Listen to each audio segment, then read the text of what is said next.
नमस्कार, मी राधा स्वागत करते तुमचं राधास मॅजिक किचन या आपल्या यूट्यूब चॅनेलवर। तर आज आपण पाहणार आहोत गुरुपौर्णिमा स्पेशल पोह्याचे झटपट लाडू। पाक न करता अगदी 10 मिनिटांमध्ये तयार होणारे हे झटपट, खमंग आणि खुसखुशीत लाडू। तर कसे बनवायचे यासाठी रेसिपी अगदी शेवटपर्यंत नक्की पहा। चला तर मग आजच्या रेसिपीला आपण सुरुवात करूया।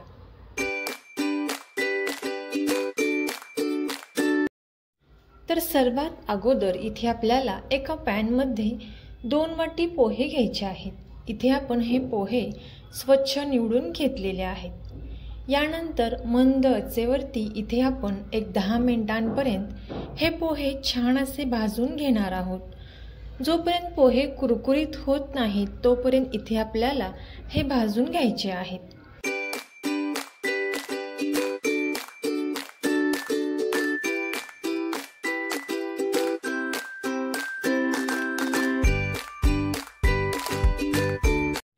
आता इथे आपण हे पोहे हाताने या पद्धतीने चेक करून घेणार आहोत। इथे आपले हे पोहे छान असे कुरकुरीत झालेले आहेत। यानंतर भाजलेले पोहे एका प्लेटमध्ये आपल्याला काढून घ्यायचे आहेत। थोडेसे हे पोहे आपल्याला थंड करून घ्यायचे आहेत। पोहे पूर्णपणे थंड झाल्यानंतरच मिक्सरच्या भांड्यामध्ये आपल्याला काढून घ्यायचे आहेत आणि मिक्सरला हे आपण बारीक असे करून घेणार आहोत। तर पाहू शकता तुम्ही या पद्धतीने इथे आपण हे पोहे मिक्सरला बारीक करून घेतलेले आहेत।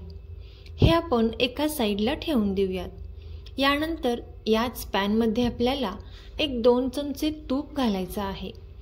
तूप छान गरम झाल्यानंतर एक 2 ते 3 चमचे बेसन यामध्ये आपल्याला घालायचं आहे आणि तुपामध्ये हे बेसन आपल्याला छान असं गोल्डन कलर येईपर्यंत भाजून घ्यायचं आहे।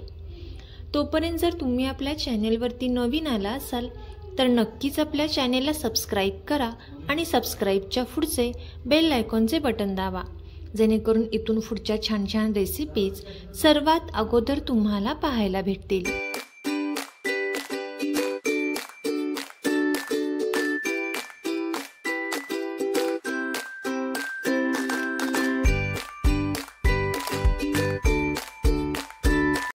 आता इथे बेसन थोडंसं भाजून घेतल्यानंतर यामध्ये आपल्याला अगदी थोडासा पाण्याचा शिंतोडा द्यायचा आहे, जेणेकरून बेसन जे आहे ते छान असं रवाळ तयार होईल।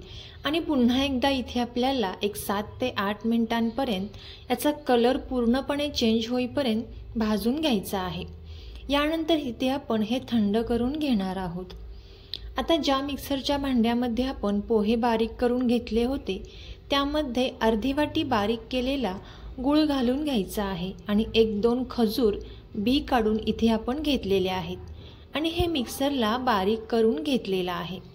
तुम्हाला जर खजूर घालायचे नसतील तर तुम्ही यामध्ये फक्त बारीक चिरून घेतलेल्या गुळाचा वापर करू शकता। आता इथे आपण पाहू शकता या पद्धतीचे मिश्रण इथे तयार झालेलं आहे आणि जे बेसन आपण भाजून घेतलं होतं ते थंड झाल्यानंतर हे पोह्याचे सर्व मिश्रण आपण यामध्ये घालून घेतलेले आहे।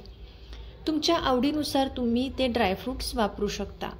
यानंतर 1 चमचा वेलची पावडर यामध्ये घातलेली आहे आणि बारीक चिरून घेतलेले काजू बदाम आपण यामध्ये घातलेले आहेत। आता हे चमच्याने आपल्याला चांगले मिक्स करून घ्यायचं आहे। तुम्हाला जर मिश्रण खूपच कोरडं वाटत असेल तर तुम्ही यामध्ये 1-2 ते 3 चमचे तूप गरम करून यामध्ये टाकू शकता, पण इथे मला तुपाची गरज वाटत नाही। चमच्याने चांगले मिक्स केल्यानंतर इथे आपण पुन्हा एकदा हाताने हे चांगले मिक्स करून घेणार आहोत।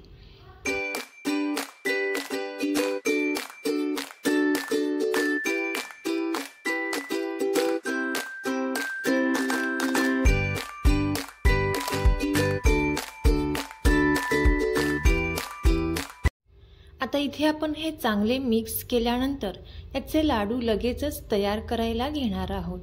तर तुम्ही सुद्धा याच पद्धतीने हे झटपट पोह्याचे लाडू नक्की ट्राय करून पहा।